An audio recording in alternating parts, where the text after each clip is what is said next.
Llegar, los abrazamos, Señor, porque sabemos que están en un tiempo difícil.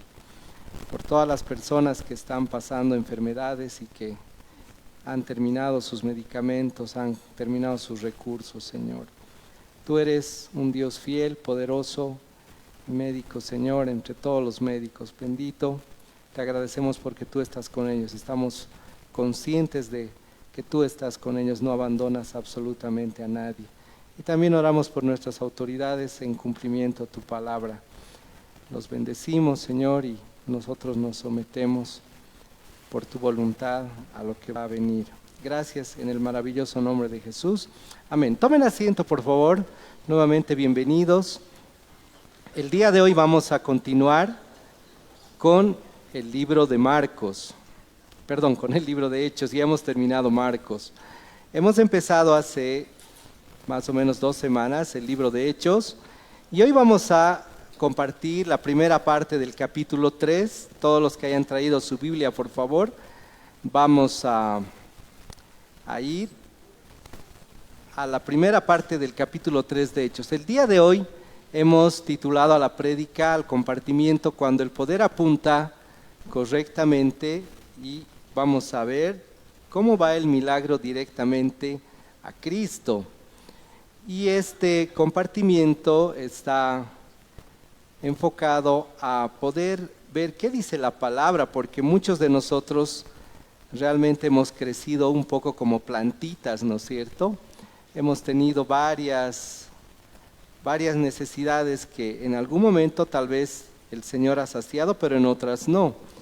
Por lo que vamos a empezar, por favor, haciendo una pequeña afirmación que realmente en este periodo de necesidad nos damos cuenta que la mayoría de nosotros queremos soluciones, ¿no es cierto?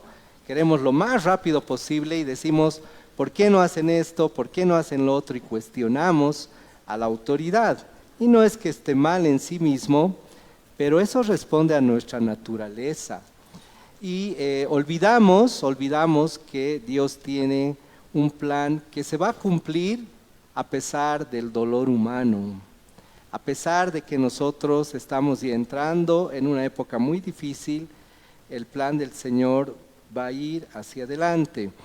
Y esto hace que perdamos conciencia de lo que realmente es necesario para nuestra vida. Pero nuestro Padre no. Él está siempre detrás de nosotros, delante de nosotros y a nuestro lado. Y los milagros a veces nosotros le damos nuestra propia interpretación. Una interpretación que no la vamos a tachar, pero realmente hay interpretaciones muy peligrosas. Entonces les voy a pedir por favor que vayamos antes de Hechos al libro de Lucas. Vamos a ver qué pasó en Lucas 17, por favor acompáñenos al verso 18. Lucas 17, 18. ¿Y qué dice la palabra del Señor? Vamos a leer un poquito antes, desde el verso 17. Respondiendo Jesús dijo, ¿no son 10 los que fueron limpiados? ¿Y los 9 dónde están? No hubo quien volviese y diese gloria a Dios, sino este extranjero. Esta porción la tomamos de cuando Jesús sanó a 10 al mismo tiempo. Imagínense, de 10 solamente volvió 1. Ese es el corazón del hombre. Y ese es el corazón muchas veces de nosotros como hijos de Él. Nosotros recibimos el milagro y nos olvidamos muy rápidamente cómo llegó a nuestra vida. En este tiempo los milagros ya no se hacen como en la época en la que estaba Cristo y sus apóstoles. Todo ha cambiado en el sentido de que no podemos permitir que alguien nos diga yo soy un apóstol, yo soy un profeta. No existen más profetas.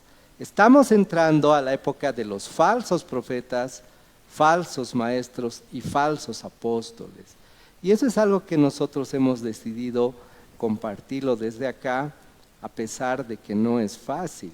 Porque lo más fácil sería ser muy tolerantes con la iglesia que estamos viendo. Pero es peligroso. Nuestro Señor jamás va a hacer un milagro para entretener a alguien.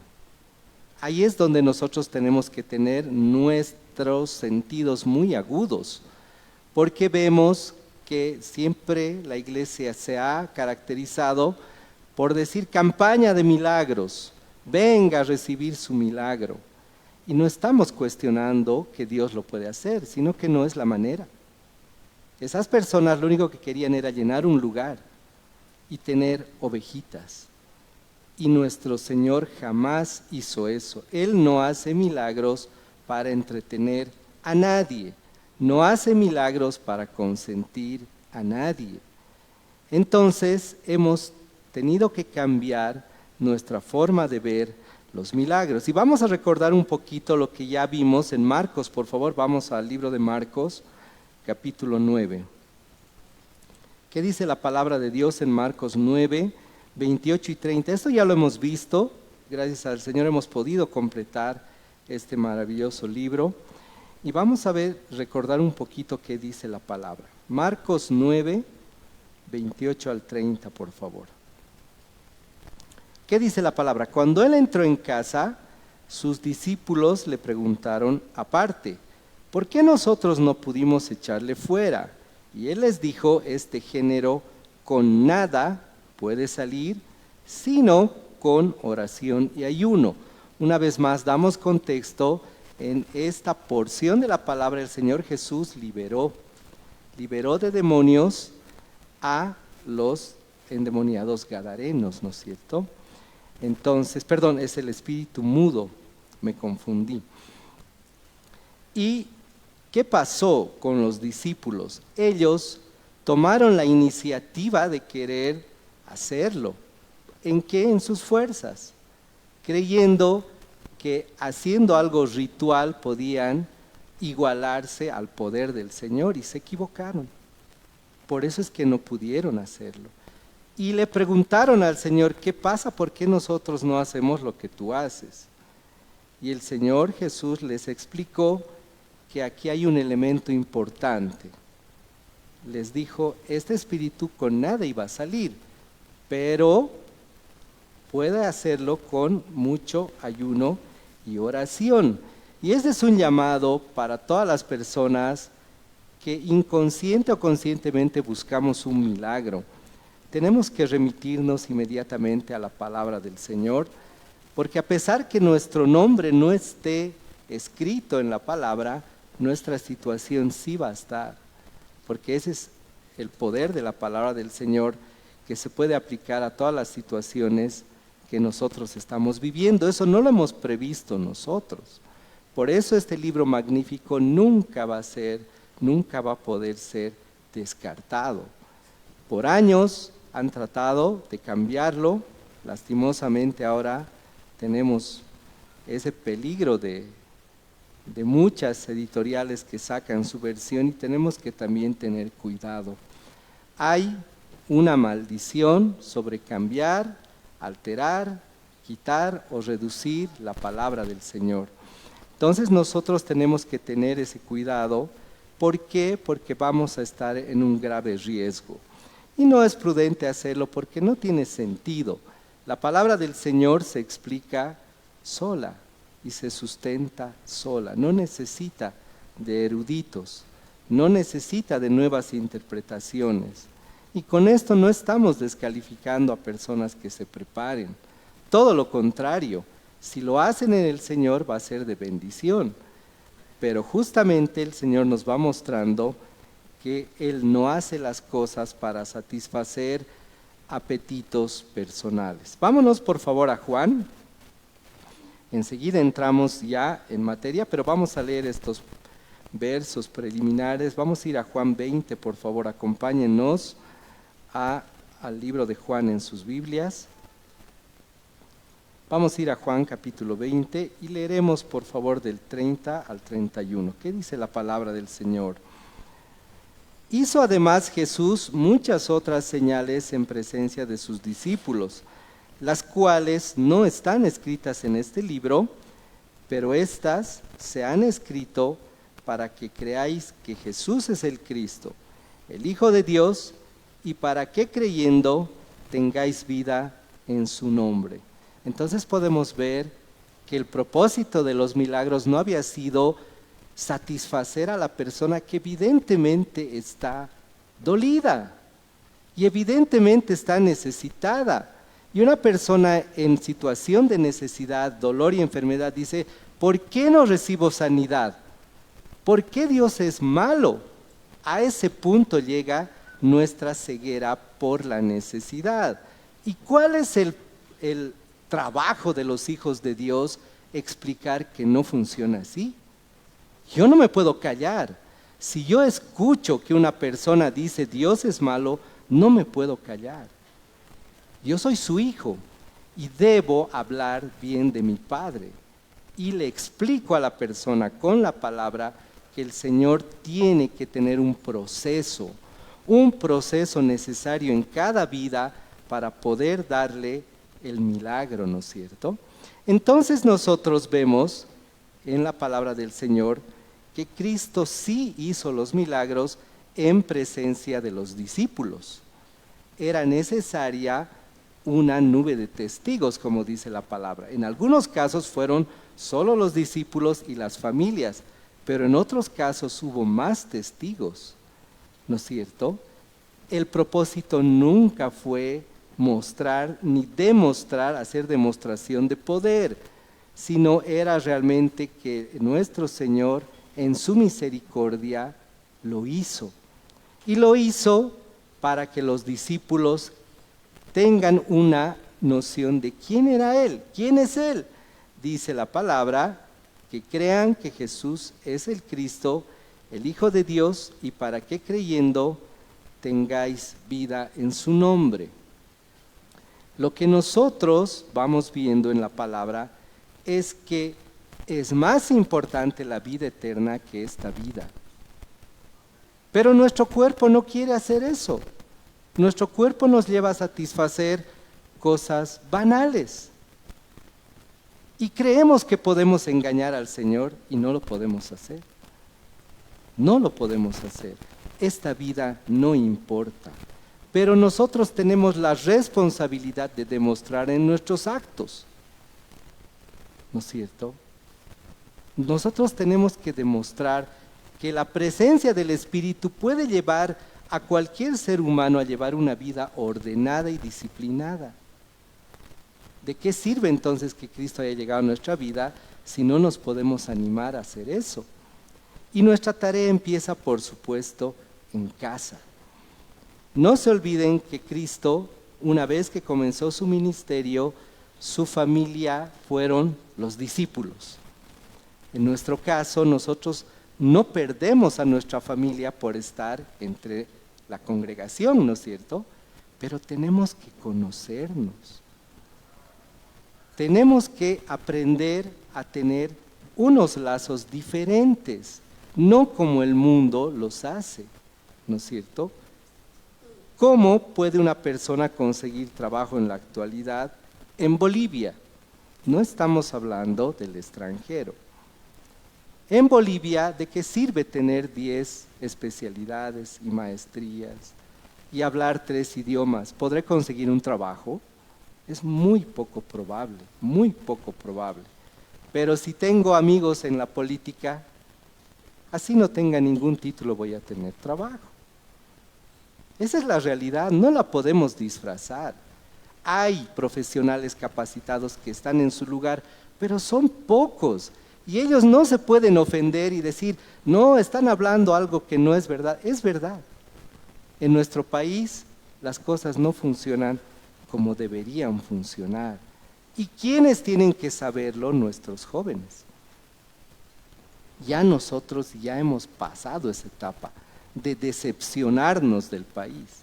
Tenemos que ayudar a los jóvenes para que ellos no se decepcionen y tomen decisiones correctas, más la ayuda del Espíritu Santo van a poder llevar adelante vidas que nosotros hemos tropezado bastante por creer que podíamos pensar como las personas que viven en otros países, ¿no es cierto? Entonces ahora sí vamos a entrar por favor al capítulo 3 de Hechos. ¿Qué dice la palabra del Señor? Vamos a leer por favor Hechos 3 de los versos 1 al 3. Primero leeremos el verso 1 y 2, por favor. Dice: Pedro y Juan subían juntos al templo a la hora novena, la de la oración. Y era traído un hombre cojo de nacimiento, a quien ponían cada día a la puerta del templo, que se llama La Hermosa, para que pidiese limosna de los que entraban en el templo. Aquí vamos a empezar analizando que Pedro y Juan habían comenzado su ministerio.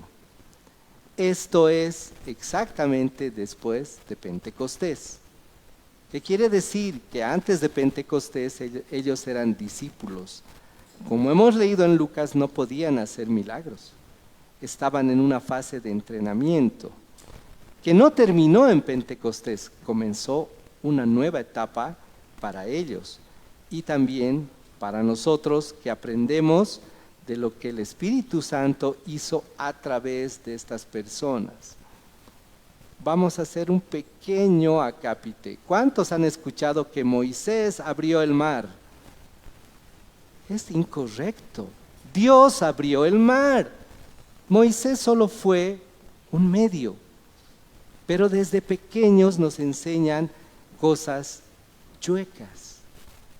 Todos quieren quitarle la gloria a Dios. Y eso es lo que tenemos que evitar. En este caso, Pedro y Juan no es que se volvieron capaces, eran los mismos de antes, pero la llenura del Espíritu Santo produjo una obra especial. La primera cosa que vemos es que Pedro y Juan ya no estaban con Cristo, tenían que tomar sus decisiones solos. ¿Cómo lo interpretamos nosotros los adultos que tenemos hijos? Qué difícil es ver que nuestros hijos tomen decisiones solos. ¿Cuántos estamos preparados? Honestamente, ¿estamos listos? Nos quita el sueño de qué va a vivir mi hijo. ¿Habrá comida cuando mi hijo sea grande? ¿Qué tipo de esposo le va a llevar a mi hija? ¿No? ¿Qué podemos hacer? Nos angustia. Entonces Pedro y Juan eran esos jóvenes ya adultos que empezaban a caminar y lo que querían hacer era llevar otra vida, ya no la vida que habían llevado de discípulos. ¿Y por qué dirán ustedes? ¿Quieren recordar qué pasó en la crucifixión? A Cristo lo agarraron, lo crucificaron, ¿y qué hicieron los discípulos? ¿Se quedaron firmes? Huyeron. Pedro volvió a su vida. Entonces nadie puede decir esto era algo obvio. No, hermanos, no era obvio. Pedro y Juan fueron los primeros después de la llenura del Espíritu en mostrar ese cambio. Y ellos estaban yendo al templo a obedecer la hora de oración. ¿No es cierto? Se predispusieron su corazón a hacer una vida ordenada, la que no llevaron como discípulos. Y al entrar a este templo para la oración, vieron un cojo. La palabra del Señor no ofende a nadie al decir cojo, porque es correcto cuando nombramos a una persona que no puede caminar. Y este cojo lo era de nacimiento. ¿Qué quiere decir? Una persona en extrema necesidad. ¿Se imaginan aquí que alguno de nosotros no tenga uno de nuestros sentidos o no podamos hacer algo de nuestro nacimiento? Debe ser bien complicado. La mayoría de nosotros tenemos enfermedades. Yo sé que estamos pensando eso. Y dicen, Víctor no sabe lo que yo paso. Y les entiendo. Cada mes añadimos una pastillita más, muchos de nosotros. O tenemos que quitar un alimento de nuestra dieta, porque ya no podemos comer, o ya no podemos cenar, o ya no podemos hacer una cosa, o ya no podemos usar un tipo de ropa porque nos duele. Y sé que todos pasamos por cosas distintas, pero esta persona era evidente y visible su necesidad. Y la sabían todos los que iban al templo. Entonces Pedro y Juan estaban entrando al templo. Ellos no habían planeado una sanidad, ¿se dan cuenta? O la palabra dice eso, que ellos tenían un rol de actividades. No lo tenían. Ellos fueron a cumplir la hora de la oración y se encontraron con este cojo. Esta persona no podía ir por sus medios al templo, que quiere decir que amigos o familiares lo llevaban, ¿no es cierto? Eso es algo muy importante que la palabra del Señor nos enseña. Hay personas que están en necesidad y hay personas que fingen estar en necesidad. Pueden caminar, pueden alzar, pueden correr, pero estas personas fingen necesidad. Él no fingía necesidad. Él realmente no podía caminar y tenía que pedir limosna. Esto vemos mucho en la calle, no es algo no peculiar. Entonces, en este caso, hermanas y hermanos, no había un escenario preparado, ¿se dan cuenta? No había una campaña de milagros, campaña de oración, campaña de esto, campaña del otro. Eso no corresponde a la palabra y lo hemos vivido. Y los que lo hemos vivido nos tenemos que arrepentir de haber sido parte de eso, porque eran la mayor parte mentiras. Entonces tenemos que entender que el Señor no prepara un escenario como tal para un milagro. En este caso, ¿qué sucedió? Pedro y Juan iban a hacer muchas cosas en el nombre del Señor y por la llenura del Espíritu. Ahora vamos avanzando, por favor, y ahora sí leemos de los versos 3 al 5 en Hechos. ¿Qué dice la palabra? Refiriéndose al cojo, cuando vio a Pedro y a Juan que iban a entrar en el templo, les rogaba que le diesen limosna. Pedro con Juan, fijando en él los ojos, le dijo, míranos. Entonces él estuvo atento, esperando de ellos algo. ¿Qué quiere decir? Hay un contacto entre la persona que a todo aquel que entra al templo le pedía la limosna, ¿no es cierto? Él hacía contacto con todos, como vemos en las calles, y les decía, por favor, ayúdame, dame, ¿no es cierto? Y los apóstoles, y en este caso Pedro y Juan, también lo vieron, fijaron, dice, en él sus ojos. Él estuvo, dice, atento, esperando recibir algo. ¿Por qué, queridos hermanos? Se le había hecho un hábito. Ya estaba consolidado en él, que lo dejen los familiares, amigos, porque la palabra no lo especifica, en la puerta del templo. Imagínense, llovía, ¿se iba? No podía. No había paraguas, les cuento. No había ropa impermeable. Es más, no había zapatitos. ¿Qué quiere decir? Que el cojo, cuando llovía, se mojaba de pies a cabeza. Y tenía que esperar a la hora en que lo iban a recoger sus familiares o amigos. No podía llamar por celular, no podía mandar un WhatsApp, no podía entrar al TikTok, no podía hacer nada de nada. Entonces eso nos ubica en una realidad compleja y que la palabra la escogió por muchísimos motivos. Dado que Juan y Pedro empezaron a seguir a Cristo como se debía, quiero que recordemos la época en que ellos eran discípulos. Cuando Cristo vio necesario que ellos ya empiecen a dar sus primeros pasos, ¿cómo les mandó el Señor? A ver, quiero que hagamos memoria. ¿Cuántos hemos tenido el privilegio de tener una abuelita? Y hemos ido al colegio y que nos mande la abuelita. ¿Nos mandaba así nomás? No, ¿no es cierto? La mamá, la tía, muchas tías ahora que ven de 2, 3 semanas a sus sobrinos, ¿qué hacen? ¿Les saludan así nomás? No, llegan con un dulce, con un regalito, ¿no es cierto? Cristo no hizo eso. Les enseñó desde un principio y les mandó sin nada. Y les dijo, prohibido llevar billetera, ¿no? Nosotros sabemos lo que es una monederita, una billetera. ¿Qué más? En este tiempo, a toditos nos hubiera dicho prohibido llevar celular. ¿qué hacíamos? ¿Qué hacíamos? Terrible, terrible. Los discípulos lo hicieron y no pudieron hacer mucho, casi nada. En este caso, Pedro y Juan, empezando su ministerio, llegaron al templo a orar y no tenían nada, ni un centavo.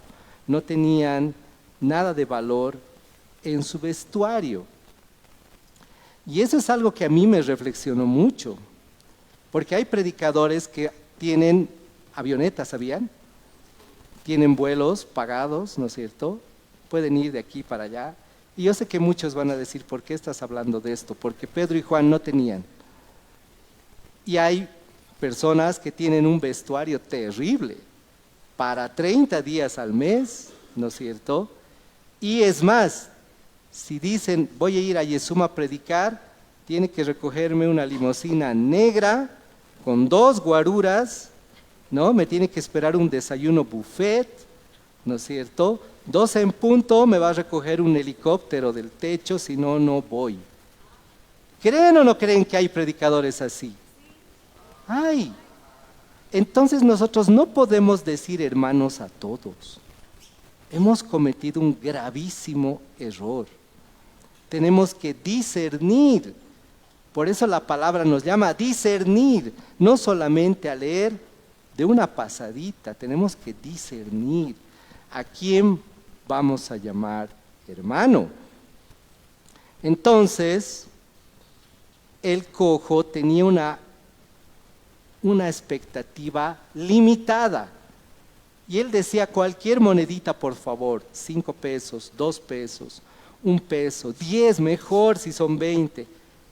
Y aunque le hubieran dado 1000 en una sola limosna, era limitado. Él no tenía conocimiento de lo que le iba a pasar por si acaso.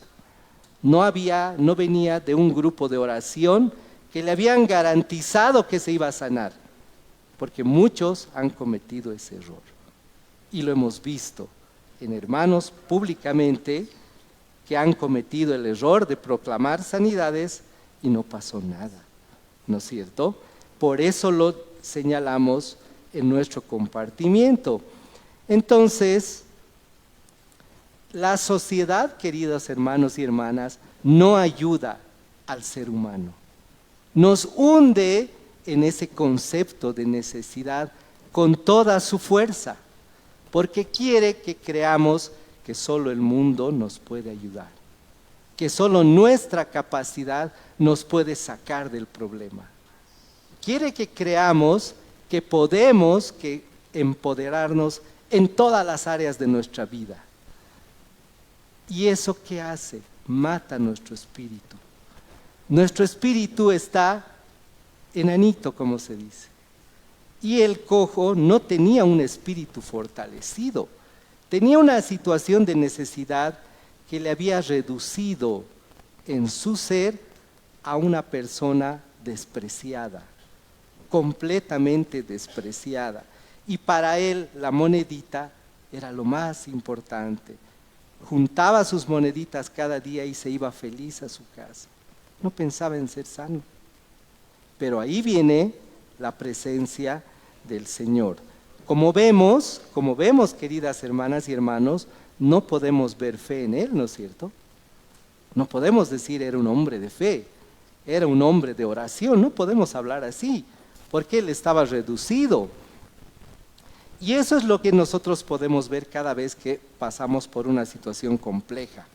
Buscamos alivio, pero no entendemos que Dios nos quiere cambiar antes de darnos el alivio. Si no, no valdría la pena, ¿no es cierto? Nosotros como padres, como madres, como hijos también, hemos entendido que lo mejor es esperar en Él. Tenemos que aprender a esperar y tenemos que enseñar a otras personas que aprendan a esperar. Entonces, ya entrando en el verso 6, queridos hermanos, leemos, ¿qué dice la palabra? Hechos 3:6, mas Pedro dijo, no tengo plata ni oro, pero lo que tengo te doy. en el nombre de Jesucristo de Nazaret, levántate y anda. Y tomándole por la mano derecha, le levantó, y al momento se le afirmaron los pies y tobillos. ¿Qué vemos? Pedro le proclama y le dice, no tengo. ¿Me estás pidiendo dinero? No tengo. Y eso no viene de Pedro ni de Juan. Cristo les enseñó a hacer su obra sin dinero. ¿No es cierto? Los enviados del Señor van sin dinero.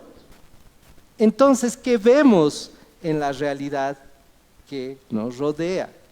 Hay una mala interpretación acerca de lo que y cómo funciona un milagro. El poder no viene del hombre. ¿Cuántos años hemos seguido a una persona?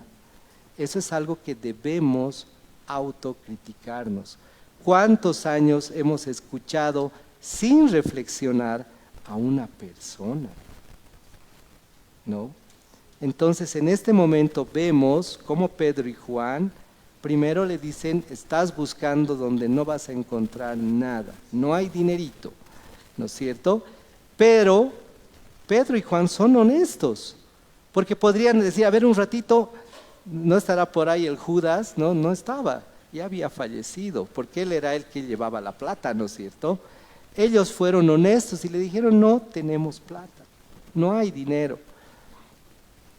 Y eso es muy importante, queridas hermanas y hermanos, porque se elimina la posibilidad que la sociedad quiere que creamos. Mucha gente dice, aquella persona tiene tanto dinero, seguro no le duele nada. Mentira. Mentira. Todos los millonarios del mundo están enfermos, ¿no es cierto? Y ahora nosotros lo vimos con el tema del COVID, cómo tocó a muchas familias de distintas clases sociales. Pero lo más importante en el verso de Pedro y Juan es que lo que dijeron eliminó la posibilidad de que haya intervención social humana. Y luego le afirman y le dicen algo maravilloso, en el nombre de Jesucristo. Y eso es lo que tal vez siendo discípulos ellos no hicieron. Cuando se acercaron a un endemoniado, no usaron el nombre de Cristo, pensaron que había que hacer otro tipo de ritos. En este caso, ellos proclamaron el nombre de Jesús y el milagro se dio.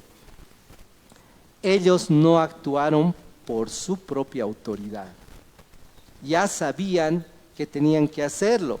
¿Y qué pasó previamente a que Pedro y Juan actuaran con esa autoridad? Vieron físicamente partir al Señor Jesús, ¿se acuerdan? Cristo les dijo, tengo que irme. Pasó un tiempo hermoso después de la resurrección junto a ellos, distinto al tiempo que pasó cuando eran sus discípulos, que era caminar y caminar, tenían que ir de pueblo en pueblo predicando, no había transporte, no había alojamiento, pasaban hambre y frío, pero después de la resurrección tenían tiempos distintos. Y en esa condición Cristo se va frente a sus ojos. Y eso es algo que la iglesia tal vez no nos han enseñado a analizar. ¿Cómo ha sido eso? ¿Habrá sido cuento? No. El Señor ya tenía un cuerpo glorificado, distinto. Pero aún así tomaba la forma que podían tolerar sus apóstoles para compartir tiempos. Y aún así lo vieron irse y no pudieron hacer absolutamente nada. Ahora, ¿qué pasa? ¿Por qué hablamos de esto? Porque ellos les dicen, llévanos, ¿no es cierto? ¿Se acuerdan? Queremos ir contigo, le dicen. ¿Y qué les dice el Señor Jesús? Donde yo voy, no pueden ir. Tenemos que ser hijos obedientes. Nuestros padres nos dicen, no hagas esto. ¿Y qué hacemos? Lo hacemos. ¿No? En esta vida podemos cometer esos errores.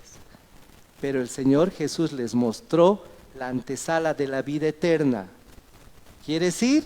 Espera, yo voy primero y luego te voy a recoger. Por eso es la segunda venida. Para eso es la segunda venida. El Señor va a venir a recoger a su pueblo. Y esas personas que vieron la maravilla de un ser que se fue a donde pertenece, tuvieron que tomar decisiones.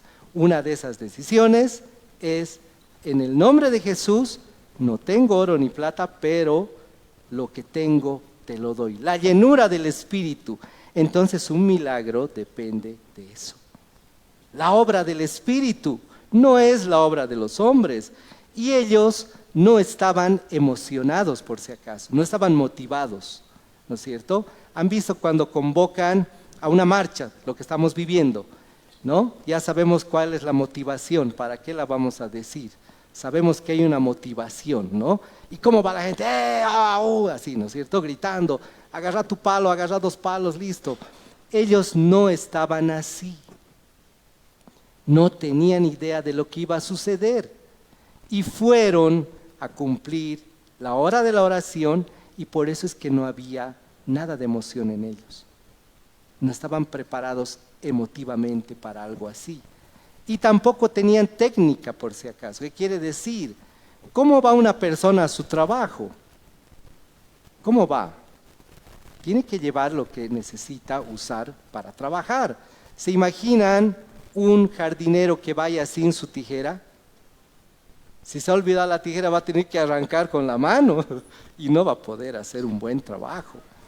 Los apóstoles no tenían que ir con nada, porque ya tenían al Espíritu Santo. Y eso hace ver que nosotros, hermanos, no podemos caer en la idea de justamente la preparación que sea fastuosa. Por eso le dicen a la entrada del gran poder fastuosa, ¿no ve? Porque la preparan por un año entero, ¿no? Esa preparación no hubo en Pedro y Juan, pero la obra del Espíritu Santo viene así. No necesita consultarnos, por si acaso. Jamás ha sido así. Pero hubo un tiempo en que las personas teníamos que creer que hubo una charla privada entre el falso apóstol, falso maestro, falso profeta, para que haga un milagro. Nunca lo hubo. Y nos arrepentimos. Muchos nos arrepentimos, a quienes hemos seguido y nos han mentido. Pero tenemos, gracias al Señor, un nuevo tiempo.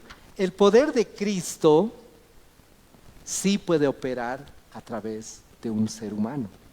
En este caso, Pedro y Juan fueron medios, ¿no es cierto? Conductos, ¿no? ¿Qué pasa en la temporada de lluvias? ¿Qué tenemos que tener para que nuestro techo no se llene de agua? Canaleta.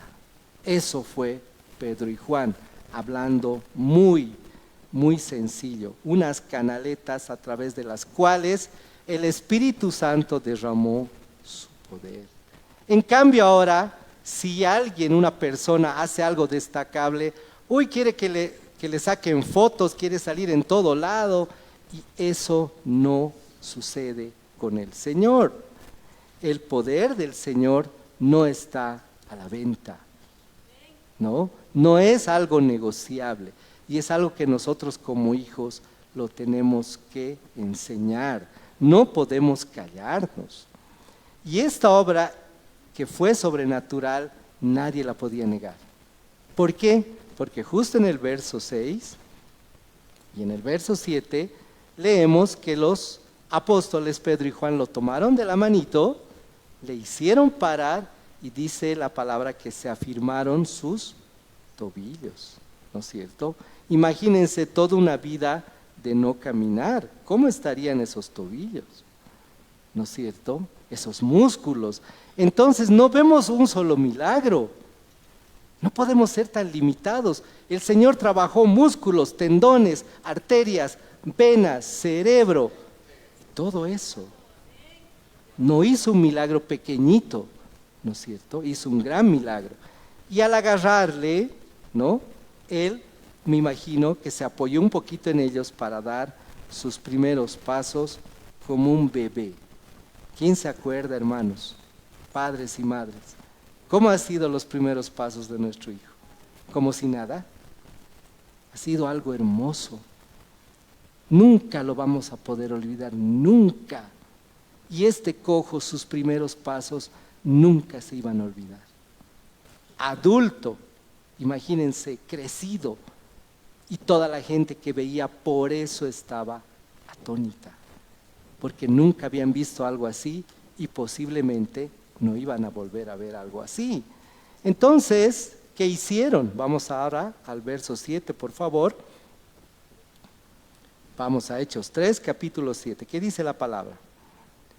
Tomándole por la mano derecha, ahora que está tan controversial esto, ni modo, los de la izquierda se tienen que aguantar. Le levantó y al momento se le afirmaron los pies y tobillos. Verso 8, y saltando se puso en pie y anduvo. Y entró con ellos en el templo, andando y saltando y alabando a Dios. Imagínense, este hombre que tenía la discapacidad no había entrado nunca al templo, ¿no ve? ¿O había entrado antes? ¿Y saben por qué no entró? Porque no le dejaban. No le dejaban. Los encargados del templo, sacerdotes, fariseos, escribas, eran terribles. No le hubieran permitido entrar. Pero como ya él podía caminar y estaba lleno del Espíritu, porque no fue una sanidad así nomás, fue acompañada de la llenura del Espíritu. Por eso Pedro y Juan le dicen, no tenemos plata, pero lo que tenemos, la llenura del Espíritu, te la damos. Eso fue lo que hizo el milagro. Y entonces este hombre lleno del Espíritu no le interesaba. Era como meterse al medio de los bloqueadores. Entró al templo, porque ahí estaban fariseos, escribas terribles, terribles. Y entró y gritaba de alegría. Y entraron con él Pedro y Juan, ¿no es cierto? ¿Y qué hacía? Alababa a Dios, lo que no hacían los sacerdotes, los escribas y los fariseos. Ellos lo que tenían eran rutinas laborales, que hasta ahora muchos quieren tener, no quieren perder. Dicen, nosotros tenemos que ganar de esto, tenemos que vivir bien de esto, y no entienden que Dios nos ha traído a otra cosa acá, a la tierra. Entonces, hermanas y hermanos, hay una multitud que es testigo sin haberlo pedido, sin haber sido preparada, ¿no es cierto? Van a ver lo que ha sucedido y ellos no estaban preparados. Y esto solamente hace una cosa muy hermosa. Confirma la obra maravillosa del Señor y hace imposible que alguien lo niegue. Punto número 1. Y 2, nadie la puede manipular a su antojo. Nadie la puede manipular y decir, no, él no era cojo, se estaba haciendo el cojo. No, era imposible, era imposible.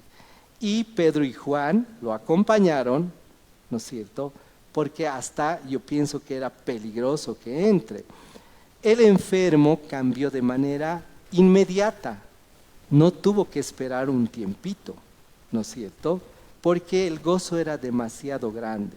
La presencia del Espíritu Santo no solo va a ordenar nuestra vida, hermanos. En tiempos de calamidad va a ser un sustento sobrenatural. Y cuando Dios obra, este poder es evidente, ¿no es cierto? Pero tenemos que aprender una cosa. ¿Quién tiene todo el poder? Dios, el Padre, el Hijo y el Espíritu Santo. Pero el Padre actúa a través del Espíritu Santo. No se olviden que Cristo les dijo a los discípulos y apóstoles, les conviene que me vaya. Les conviene. No les dijo eso en vano, era una realidad. Y vino el Consolador. Por eso sabemos que el Padre y el Hijo actúan a través del Espíritu Santo. Pero pueden usar a personas como nosotros. Por supuesto que podemos ser usados. ¿Cuál es la condición? Que yo no puedo buscar protagonismo y no puedo tener sentimientos antojadizos. de decir, yo quiero brillar, por favor, Señor, dame la posibilidad de sanar enfermos. No lo va a hacer. Yo estoy equivocado y hay muchas personas equivocadas que creen que pueden beneficiarse con el poder de Dios. No va a suceder, no va a suceder. El Señor hace su obra de manera no como el hombre la desea. Él la hace por su voluntad. Y Cristo mismo, cuando estuvo de hombre, dijo eso: yo no he venido a hacer mi voluntad, he venido a hacer la voluntad del Padre. ¿Qué tenemos que hacer nosotros, hermanas y hermanos? Declarar exactamente lo mismo. Y doblegar nuestra voluntad no es fácil, es muy difícil. Pero no lo vamos a hacer nosotros, el que lo va a hacer es el Señor a través del Espíritu Santo. Ya vamos terminando, por favor, vamos a ir a los versos 9 y 10, gracias querida hermana. ¿Y qué dice la palabra del Señor en Hechos 3, 9 y 10?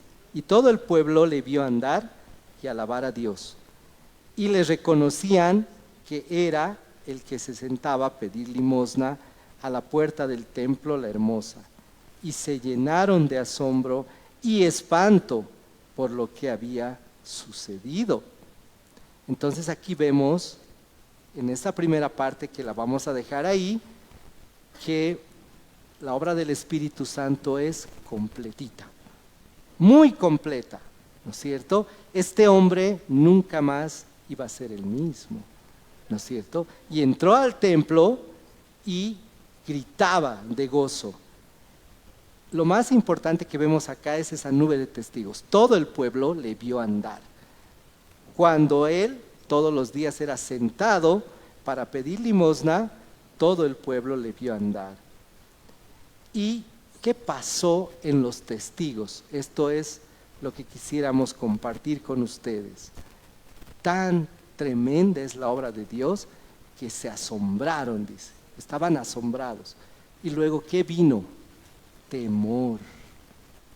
¿Por qué? ¿Por qué se atemorizaron? ¿Por qué se atemorizaron?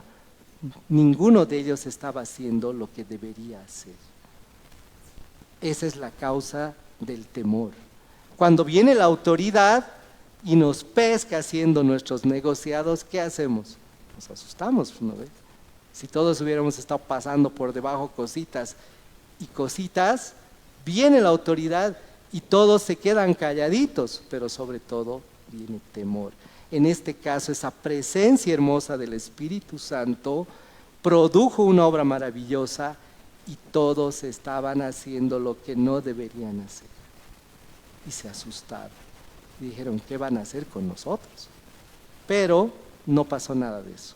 Simplemente era necesario que ellos vean lo que el Espíritu podía hacer. Amén. Nos vamos a poner en pie, por favor. Vamos a orar para agradecer por este tiempo al Señor. Y voy a pedir a nuestros hermanos que nos acompañen, por favor, para también cantar y despedirnos de este momento. Tú eres santo, Señor. Tu poder, Señor, como hemos escuchado hoy día, Señor, no proviene de nosotros, Señor. Eres tú en nosotros, Señor. Ayúdanos, Padre, a caminar en ti, Señor. Ayúdanos a enderezar nuestros caminos, Señor. Gracias, Padre, por este día, Señor. Gracias por todo lo que hemos escuchado de tu palabra, Señor.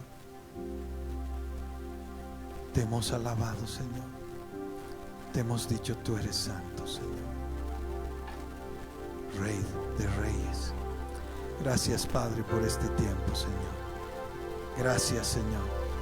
En el nombre de tu amado Hijo Jesús, nos vamos, Señor. Tu cuerpo, Señor, confiados en ti, Señor. Siempre seguros en ti, Señor. No importa las circunstancias, Señor. Te vemos a ti, Señor, soberano en todo tiempo. Gracias, Señor. En el nombre de tu amado Hijo Jesús. Amén. Gracias, mis hermanos amados. Que Dios los guarde, que tengan una semana preciosa en el Señor Jesús.